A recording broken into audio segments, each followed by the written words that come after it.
Proverbs 23 verses 7 and 8 says, "For as he thinketh in his heart, so is he. Eat and drink, saith he to thee, but his heart is not with thee. The morsel which thou hast eaten shalt thou vomit up, and lose thy sweet words." One of the hardest lessons for young Christians to learn is that not every friendly person is really your friend. And it's a lesson hard learned even by older and maturing believers. I had a couple of so-called friends years ago who tried to lead me into sin in a couple of different times during my earlier years as a Christian. One embarrassing situation, I sort of gave in and did some things that I was almost immediately sorry for doing. Thankfully, it wasn't some great moral failure or anything like that, but let's just say that I'm glad it all happened before the internet became a big thing. But I was going through a bad time and struggling emotionally, financially, and spiritually, and that friend, we'll put in quotes, led me into temptation and did all he could to feed the carnal flesh in me. I learned the reality of the warning of this proverb: "The morsel which thou hast eaten shalt thou vomit up, and lose thy sweet words." As I said, I'm glad I didn't go too far and do something to cause permanent damage to anyone or anything, including myself, those many years ago. But after some time went by and this so-called friend then shunned me for no reason that I know of, as though I was the problem, I realized that when I prayed for the Lord to keep bad influences out of my life, He did just that when He caused my fake friend to suffer his own life crisis, and our friendship abruptly ended at that time. During my time of need, my friend's heart was not with me. It was actually against me.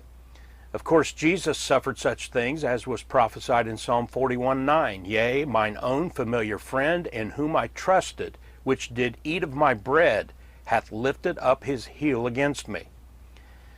For the rest of us, these are hard lessons to learn. I was hurt by the betrayal and loss of a friendship at that time, but it was definitely for the best. Truth be told, I've experienced that sort of scenario more times than I would like to remember or admit, but in the past 2 decades, I've pretty much avoided being suckered by such people. By heeding God's word and warnings like this, we are able to act with better wisdom and avoid falling into such traps. We can learn a lot about friendship, good and bad, in the book of Job, for example, and in other accounts throughout the Bible. And then we also learn at the School of Hard Knocks.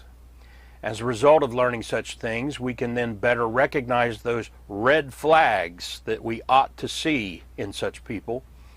But the scenario still happens. The question now is, how far does it go before discernment kicks in and you and I put a stop to such a scenario? Because if you don't, there will be consequences.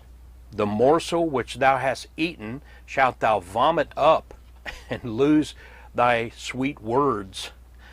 That's a very blunt way of saying that you will regret being gullible and naive. You'll regret ever calling that person a friend and any of the other complimentary things you said about them when you thought that they were your friend. It's not a pleasant thing to discuss. Our proverb puts it in unpleasant terms, but I think it's because that's how unpleasant the experience really is when it happens. That's why it's so important for us to grow in wisdom and to heed the warnings of God's Word.